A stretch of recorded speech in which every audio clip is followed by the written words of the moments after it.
Ladies and gentlemen, we interrupt your normally scheduled programming because we have an absolute atrocity upon us today.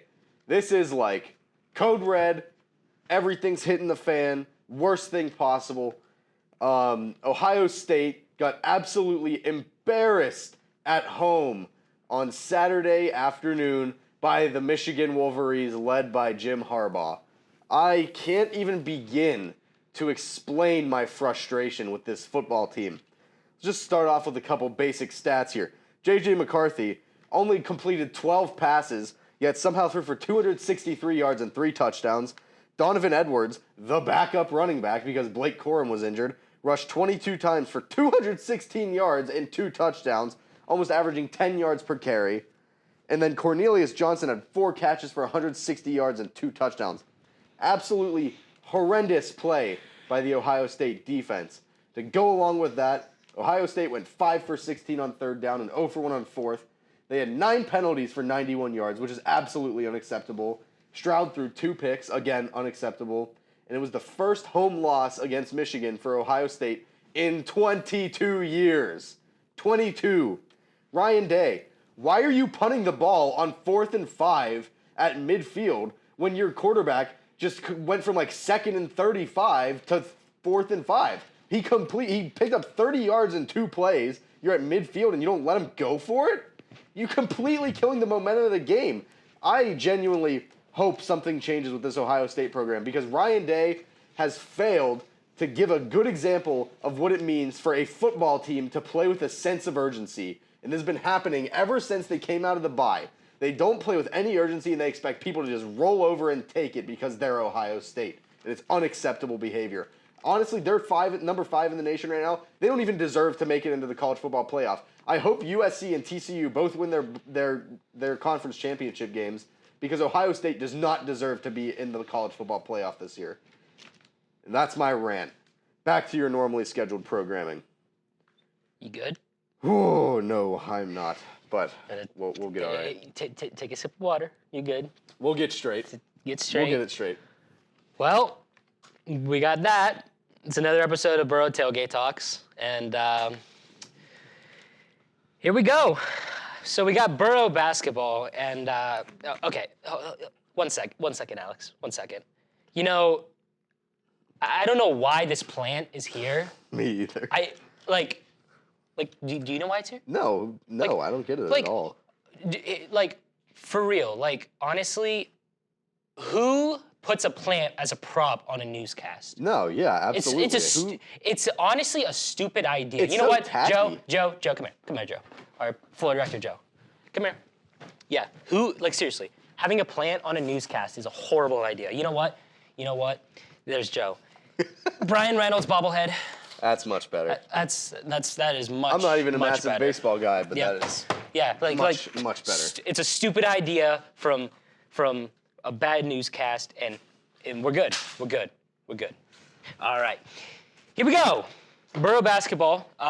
So the upcoming games. This is how I'm gonna do. I'm just gonna show upcoming games or whatever, or talk about it. So far, they are 2-3. So. Their worst loss was against Fairmont State. They lost 101-70. Ouch. That was men's? Yes. We'll get to girls in a second. So their next upcoming game will be December 2nd against Millersville. Okay. Then the next day against Shepherd. And then they're back home against Lock Haven December 18th. And then they're going to be at Mansfield December 19th. And then at Bloomsburg December 30th. So... Wow, there's some big gaps between games. So yeah, those are the next 5 games, and then same schedule pretty much for the girls, but they are actually 3-2. Okay. And their last game, they lost in 2 overtimes, 86-84. Ooh, yeah, that's a tough one. That's a tough loss, and yeah. So honestly, if they have close games like that, I'm kind of interested to maybe go into a game and check one of the games out. Yeah, honestly, because that's an interesting close game, and I would overtime. I honestly would have loved to be there. Me too. I absolutely would probably if I knew both teams are good, I probably would have went. So yeah. So It's going to have to be in January because we'll be gone. Right, Whatever. yeah. But we do, before we forget, we do have some news. During the wintertime, we're going to continue the show via Zoom. We have figured out the Zoom thing. Yes, we have. We have. So there you go. We're going to be on It's Zoom. cool. Yeah, I think it's gonna be cool. Yeah, it's gonna be cool. It's gonna be different.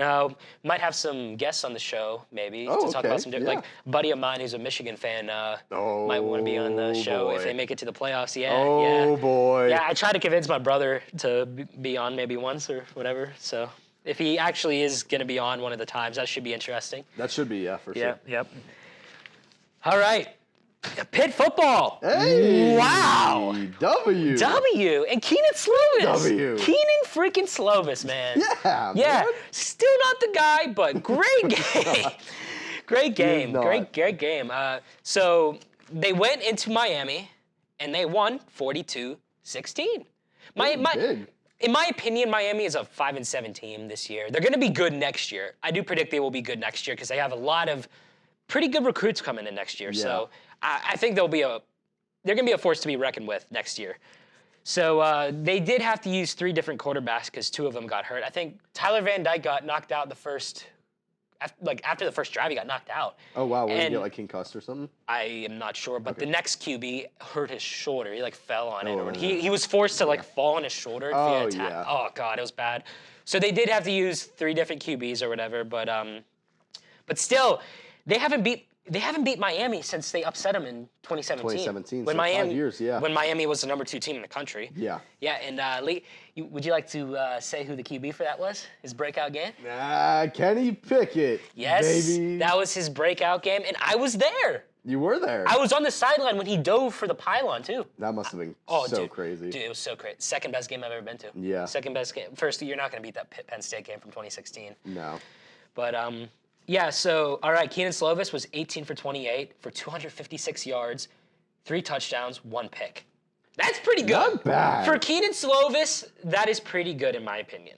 I agree. Definitely his best game all year. I'd have to go back and look at the stats for the West Virginia game. I doubt There was a lot of running in that game. that was probably all Izzy Abanikanda, offensively all year it's been Izzy Abanikanda, but this is definitely his best game all year. I would agree. He looked sharp. Maybe a couple throws that were questionable, but honestly, he looked good. Yeah. He looked good, in my opinion. He's still not the guy. I do not want him to come back next year. But you know what? To end the regular season, after everything Pitt went through this year, hey, good for Keenan Slovis. Good for him. Yeah, good for him. And it's kind of funny that after everything Pitt's gone through this year, if they win their bowl game, they are 1 game worse than they were last year. That's not bad. That's not bad, considering everything they've been through all year. So Yeah, for sure. Ups and downs. yeah, that's crazy. Now Izzy Abanikanda, 15 carries, 111 yards, 2 touchdowns. Surprise, surprise. Yeah, right. I mean, He's a beast. He's just monster. Yeah, but Sibo Fulminster, 7 carries, 89 yards, 1 touchdown. Wow. Yeah. And Rodney Hammond, 10 carries, 56 yards. Pitt's run game was pretty good this game. Yeah. It was pretty good. 3 running backs with 50 Yep. plus. Yep, and then of course you get the passing game going with Keenan Slovis. That's the recipe for winning a football game. Yeah, it is. It really Absolutely. is. Jared Wayne got the ball 11 times, and Camonte Munfield got the ball 3 times for 29 yards. This was a great game for Pitt. It was really balanced. It was definitely their best game all year, and yeah. So that's really much all I got to say for Pitt. So it'll be interesting to see what kind of bowl game they get. It's going to be one of the crappy bowl games, but I did see that there was a chance they were going to be facing Minnesota in a bowl game. That would be cool. Yeah, against a Big Ten team, I'll take it. Yeah. I'll take it. Honestly, I'll take it. So that's that. All right, Pirates. I love this. They spent money. Let's go, They spent dude. money. They signed Carlos Santana, 1 year. The guitarist? No. Shut up. 1 year, $6.7 million, and realistically, he's probably just going to be a trade piece, and that's fine. Who cares? That's fine. I'm Yeah. fine with him being just a trade piece. Nothing wrong with that. Absolutely not. You get more younger guys because Santana's 36, 37. Ooh, he's old. Yeah, he's old, but he still has power, and it'd be interesting to see what he does. Yeah, for sure. Yeah. And Adam Frazier, a former Pirate, did say that he's going to be a pretty good fit for Pittsburgh. So we'll see what happens. Okay. And that's that. But before I get to now, because like when there's more news about the Pirates, I like to like redo like my predictions lineup for next year or whatever. I still don't. They should be competing. They could be, but I don't think they are. So this is just going to be my predictions of what the lineup should be. But before we get to that, the breaking news from earlier today: former White Sox Jose Abreu has signed with the Houston Astros. Oh, big boy. power guy, knows how to hit first base. Crap. Crap. Here comes Houston again. Yeah, I hate Houston. I can't stand me him. too. I can't stand him. But it is one less person the Pirates have to deal with their home opener because they do play Chicago to start off their home games in 2023. Yeah. I will actually be at the first game. Yeah, there you go. And I don't get to see Jose Abreu because he signed with the Astros. That's unfortunate. That is it is very unfortunate, but hey, I will say I'm happy with so far with the free agency. Granted, you know, it's guys that are past their prime, but guess what? The Pirates have signed guys that are past their prime, and it's worked. It worked with David Freese. It worked with Jose Quintana. So this could work. This could work. And he's going to be nothing but a trade piece, and I'm fine with that. I'm absolutely fine with that. As long as he can help the Pirates not lose 100 games, Yeah. that's a success. Because they should not be losing 100 games in 2023. No. Because they need to be ready to compete by 2024. Absolutely. Absolutely. And to be ready to compete in 2024, there's one guy that needs to still be on the team, and it's this guy. Right there. Right there. Brian Reynolds. Right there. All right. So, in my opinion, this is what I think the lineup should be. In left field, Ji-Won Bae. Speed. Knows how to hit. Could be a great leadoff guy. Because, let's be real.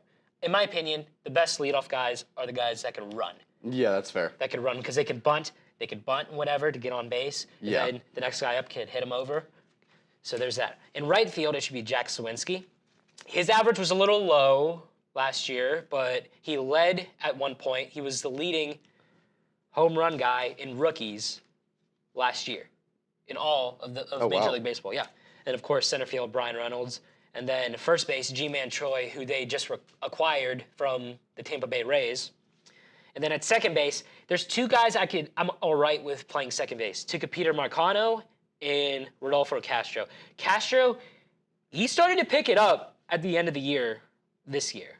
So why not? If a guy is picking it up at the end of the year, give him a chance next year. See what happens. And then of course shortstop Oneil Cruz, no crap. Yeah. No crap. Third base, Key Brian Hayes, whatever. And then catcher, I think they should re-sign Roberto Perez because he got hurt like in May and was out for the rest of the year. They should give him another chance. And then I think they should call up Andy Rodriguez, who was killing the ball in AA, killing the ball in AAA. I'd call him up. There you go. Why not? Why not? And if that doesn't work out, guess what? You want to know who's going to be ready soon? Henry Davis. So there's different options for catcher you can do. So it'll be interesting to see what that. And then, of course, DH will be Carlos Santana. And then for pitching, I think Mike Burrows is ready. They should call him up. And then JT Brubaker, Mitch Keller, Ronci Contreras, and Kyle Gibson, if the rumors are true that they are signing him.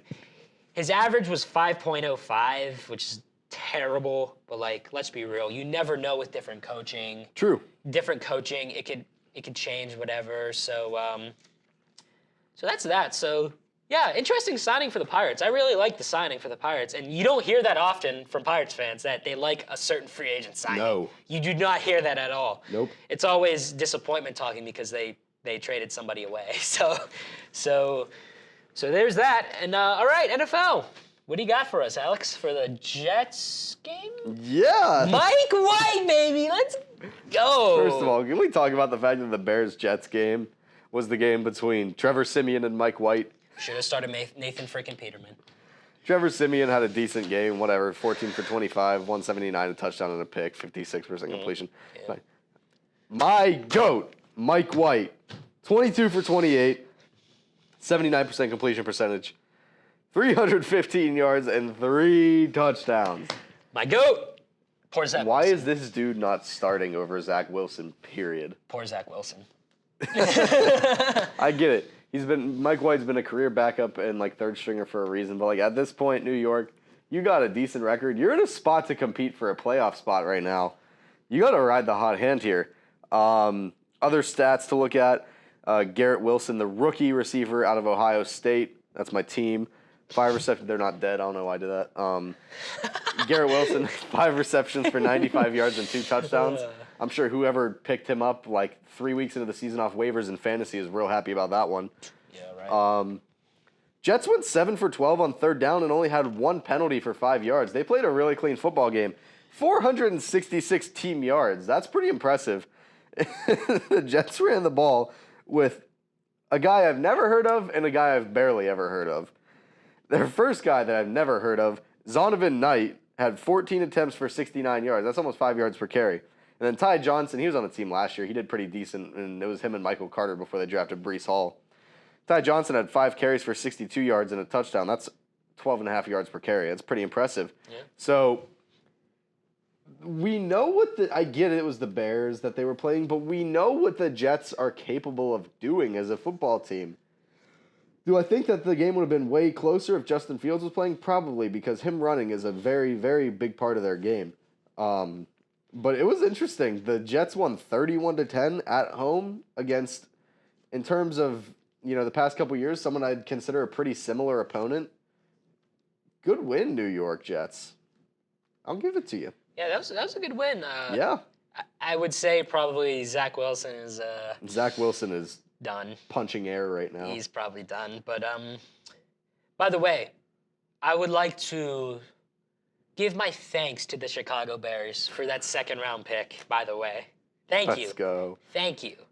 But yeah, dude, Mike White, I saw the game. I saw the game for like a little bit. I was like, all right, Mike White, he's getting the ball downfield. Won a game or two last year. He beat the Bengals last year. Mm-hmm. And I was like, okay, all right, there you go. And then I drove back up here, and then I saw the stat line, and I was like, what? It was unbelievable. I was so shocked, and like, obviously he's got to be the starting quarterback now. Why wouldn't he be? Granted, it's the Chicago Bears, but like, he still had a fantastic game. He did. He really did. He had a fantastic game, and like, I was impressed. I was absolutely impressed. Now, let's be real here. Like, yes, Justin Fields is out, but like, if the Bears wanted to win the game yesterday, there's only one guy that could have given them the W. Nathan Peterman. Nathan Peterman, dude. He was such a beast at Pitt. He was. He was so good at Pitt, and then it just fell. Oh my God, man. Unfortunate. Yeah, it's okay. We have Kenny Pickett. But yeah, man. So good for the Jets, man. Good for the Jets, and yeah, hopefully, is there playoffs hope still alive? I think so. They're like 6-5 right now, or something like that. Yeah. Okay. They're in it. They're still in it. They're still in it, and keep Mike White in there. You never know. Never say never. They upset the Bills, which gives them a division win, so that really increases their stakes. Yep. And yeah, so good for the Jets. All right, what else you got from last week? Ravens versus Jaguars. Duval! The craziest. Duval! Perhaps the craziest game. Probably not of the season. I still think the Bills losing a quarterback sneak on their own 1-yard line and that whole fiasco is pretty crazy. I bet TK's happy. Oh. Lamar Jackson had a pretty decent game. Not great. 16 for 32. It's 50%. Not awful.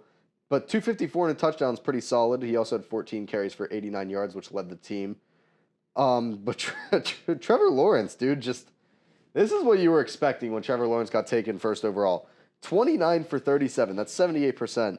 For 321 and 3 touchdowns, including a crazy clutch drive where they scored with 30 seconds left and completed a 2-point conversion to take a 1-point lead. We'll get back to that in a second. One thing, I just found this absolutely ridiculous. The Jaguars somehow managed to score 28 points and win a game when they had 38 team rushing yards. And they went 4 for 13 on third down. They went 2 for 3 on fourth down as well. They were pretty aggressive. And they only had 27 minutes time of possession. I don't know how you win that game. Like, that's impressive. Especially, you think Travis Etienne left the game in the first half, I believe, with a foot injury of some sort. Really hurt me. How about breakout player of the game, Zay Jones for the Jaguars, 11 receptions for 145 yards. Perhaps the craziest play of the game, though. Did you see the Lamar throw with like 4 minutes left in the game? I don't think I did because I was driving Oh back. my God. So it was 4 minutes left in the game. The Ravens were down, I believe, 20. They were down 20-19. They were down by 1 point. And Lamar had it 2nd and 20 from their own 10-yard line. He threw it from the 8, and from my counting, roughly threw the ball 65 yards through the air to complete the pass on 2nd and 20. It was the craziest cannon. It was like, do you remember way back in opening weekend, it was the Eagles versus the then Redskins? It was the first play of the game. Michael Vick threw the ball like 70 yards through the air to Deshaun Jackson for a touchdown. I think I remember seeing that It was clip. it was like that. Yeah, It was absolutely unbelievable. Wow. It didn't end up going for a touchdown, but Lamar legitimately threw the ball like 65 yards through the air. Absolutely uncorked it. But Trevor Lawrence went down on a 2-minute drive after the Ravens went down and went up 27-20. They went down the field. They also had it. What was it? Do I have it written down? They had 3rd and 21 in their own side of the field. Got it to 4th and 5 and converted to go for a clutch 2-minute drive for a touchdown. And then Doug Peterson, with the call of the year possibly, went for 2 points and converted and took a 1-point lead with like 14 seconds left in the game. Mm-hmm. And then Justin Tucker was like legitimately 1 or 2 yards shy of drilling a 67-yard game winner. It was perfectly down the middle almost, but it just fell like a yard or two short. It was unbelievable. It was crazy. I remember watching that. I was like, oh my God, I thought the Ravens lost. That kick looks good. It ended up being short. Just very quickly, since we're wrapping up this, like the stats for the NFL games this week, Josh Jacobs walked off an overtime game, I believe, at Seattle this week. Was it at Seattle or was it? I think so. Either way, they went to overtime with Seattle, and Josh Jacobs ripped off an 86-yard touchdown run for the walk-off victory. I believe that is the longest rushing touchdown in overtime since like 1990 or something like that in the NFL. Wow. And then the Browns beating the Tampa Bay Buccaneers at home in overtime, 23-17. So here's the thing. Here's the thing. Our other floor director, who's not here today, Jay, he texted me saying, "Oh, we beat Tom Brady," and I'm like, "Guess what? So did we." We have so much chemistry because we said that at the same exact time. Exactly. Yeah, like he lost to Kenny Pickett, Mitch Trubisky. He ain't that special. And speaking of the Browns, no. He's coming back. Here we He's go. back. Deshaun Watson is back this week against the Texans. He's gonna get booed out of that stadium. He's gonna get booed out of Houston. Wait, is it in Houston? I believe it's in Houston. Let me check my. Yeah, it is in Houston. Oh my goodness. Because I'm gonna do the rapid fire on my phone this week. Oh my goodness. But oh god, I wonder how that's going. I'm honestly curious. Like I don't care about the football at all. I'm just curious to see what the crowd does when with they see Deshaun Watson. Oh Lord. Oh Lord, man. Oh God. So, any other thoughts from? Because we haven't talked about like rapid fire stuff in 2 weeks. So is there any other thoughts from the last 2 weeks that you have? I don't think so. Oh, crazy game with the Lions and Bills, by the way. Oh yeah, Lions crazy Lions fought. They fought. They almost had the Bills. Every Thanksgiving game was actually pretty good. Oh yeah. I enjoyed all the games, I believe the Vikings and the Patriots went to overtime. I think so, yeah. Bills won on a last-second field goal, and the Cowboys, I mean, they beat the Giants worse than it looked at the end because the Giants scored a garbage time touchdown, but Giants were winning at halftime. It was a good game, so. Yeah. Great Thanksgiving games. They were all competitive. It's been a long time since we've seen something like that, so. Yeah, I enjoyed the games. Me too. As I enjoyed my 2 plates at Thanksgiving. Yeah, dude, me too. Had some nice Hawaiian rolls. Oh, the Hawaiian My rolls. brother made a pretty good baked mac and cheese. Ooh. Oh, dude. Oh my goodness. Yeah, we don't make that stuff out of the box because yeah. I can't say that because I tried to say that for a different video and it got taken off. So I'm not gonna say it. if you know me and you know what I was about to say, it's just one of those things. If you know, you know. All right. Exactly. So here we go. It's been a while. Rapid fire It's time. been a while. It's Let's been a go. while. And yeah, this is honestly my favorite segment. Oh, me too. And, This is so much fun. I'm gonna miss this so much when football's over. yeah, so this is what I'm gonna do, or if I remember to do. So I am gonna go back and watch every single episode Yeah. for the rapid fire to see who got the most games correct. Right. So, and it's obviously only gonna. Well, should I count the games that like we both like say like 1 week we both picked I don't know, Bucks for one game. Do I count that, or do I just count the different games? I'd say just the ones where we guess differently. Yeah. Okay, that's fair. That's fair. All right, Because that's all that matters. All right, one more fist bump. You ready to go? Ready to go? do it. All right. Okay. All right, here we go. On my phone this week, which I realistically should have done it from my phone the whole time. I mean, like, yeah. who cares? But okay, Thursday night, the Bills at the Patriots. Ooh. I gotta go with the Bills. Yeah, me too. I'm gonna go with the Bills. But all right, Steelers at Falcons. Which, by the way, the Steelers. The reason we can't talk about the Steelers right now is because they play tonight against Jeff Saturday's Colts. Hopefully, Kenny Pickett can play a great game. And hey, first half against the Bengals, man, he did good. Pretty good. And guess what? People again talking crap about Kenny Pickett, whatever. But guess what? Big Ben and Kurt Warner said he looked good. It was improvements against the Bengals. So yeah, don't listen to Big Ben or Kurt Warner. Like, don't listen to them. They clearly don't know Don't listen to anything. the Hall of Famers. Yeah. All right, so Steelers, Falcons. I'm gonna go with the Steelers. I'm gonna go with the Steelers too. I think this is actually gonna be a good game though, because the Falcons have been pretty chippy this year. So. Yep. Yeah, the Steelers got a chance on that one. Yeah. All right. Packers at the Bears. I'm gonna go with the Packers, and once you give your prediction, we can talk about Jordan Love. Oh, I forgot. Yeah. I'm still going with the Packers. Because here's the thing. I saw the throws Jordan Love had last night, and he looked good. I thought he looked good. You know what? I thought he looked good. I'm gonna mix it up a little bit. Oh. I'm gonna go with. Okay, I'm gonna add an asterisk. As long as Justin Fields is healthy this week, I'm going with the Bears. So just go with the Bears then? Because Yeah. as I believe he's coming back this week, right? I actually don't even know why he didn't play. I'm not sure. All right, future me, he picked the Bears, just if you get confused.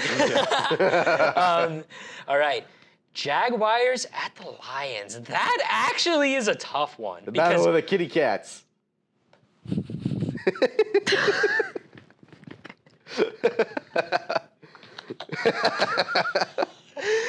Oh, last week I got you. This week you got me. All right.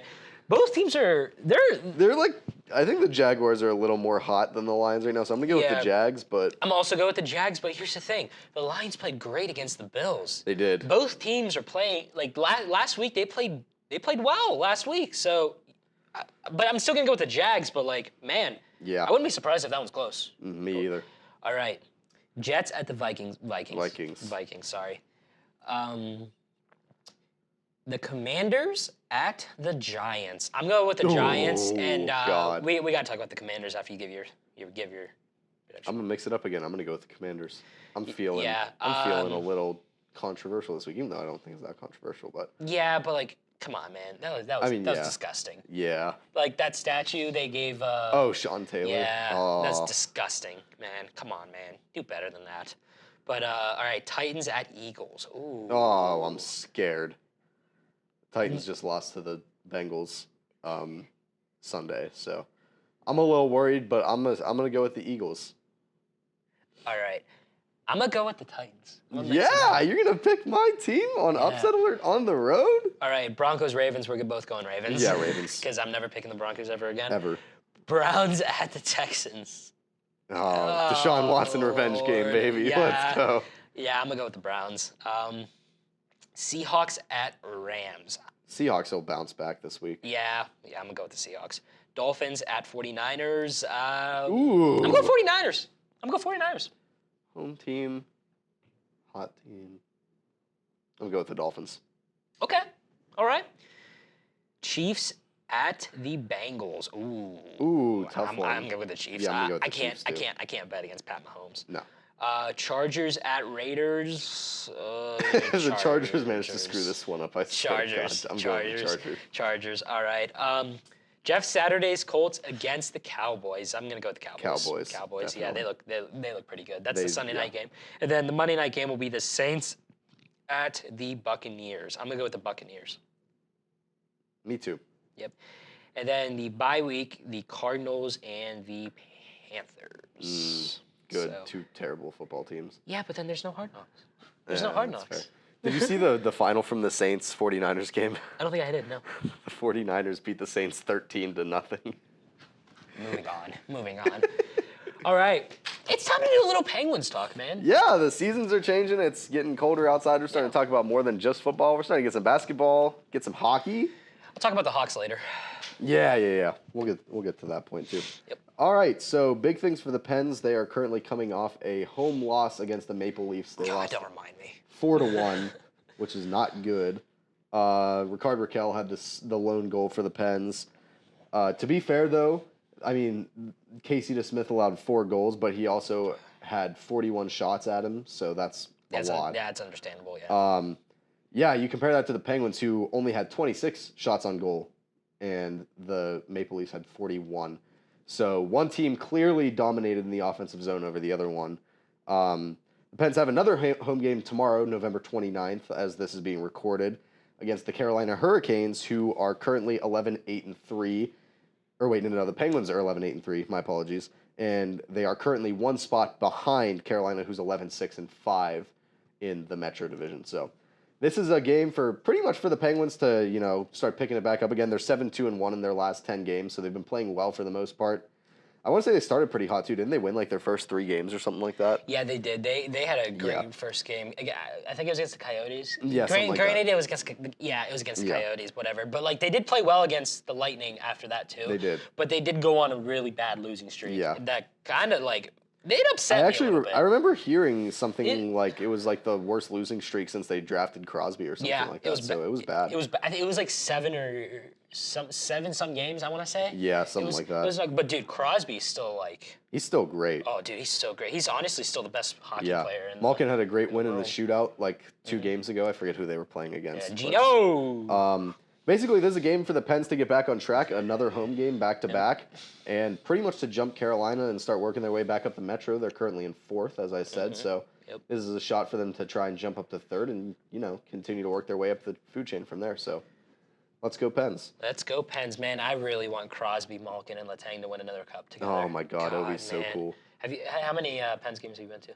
I've actually never been to a Penguins game before. Wow, I feel like I've asked you that question before. You might have. I might, like on camera. That's what I mean. Oh, maybe. I mean, like that. Yeah. It's crazy too. But I've been to 2. First game, they got shut out by the Predators 4-0, and it was funny because like when they played the Predators in the Stanley Cup Finals, I hated the Predators so much. Oh, me too. I was like, they ruined my first hockey game. Revenge tour. And then Revenge was indeed achieved. And then I went to another game in 2018. They faced the Rangers, and I think that's they always won a good game. I think they won 4-1. I think they scored a goal like 5 minutes in, and I was like, all right, I've seen enough. Time to go home. Of course, we stayed, but we did see a fight on the ice. It was awesome. Yeah, hockey fights are crazy. It was awesome. I love playing. Like I love hockey. Me too. I love hockey. I really do. And like I love playing like NHL on the PS5, and it's fun. It is so bad at NHL. Oh, but it's so much fun. It's fun. It is definitely fun. It is so much fun. But yeah, hopefully the Pens could just keep it going, man. And because Pirates and Steelers. Oh yeah, man. All right. But all right, that is all we had for you today. And next week is, I think, number 10. It is number 10. It is number 10. So we're making Craziness. history. And we actually made history today, too, because with our floor producer, Joe, on camera, every single member of the Tailgate Talks crew has been on camera. So we're making history. Official. We're making history, It's man. official. But all right, we will see you guys next week for episode 10. Throw that paper. Good throw. Oh, let's go. Good throw. Pay me my royalties.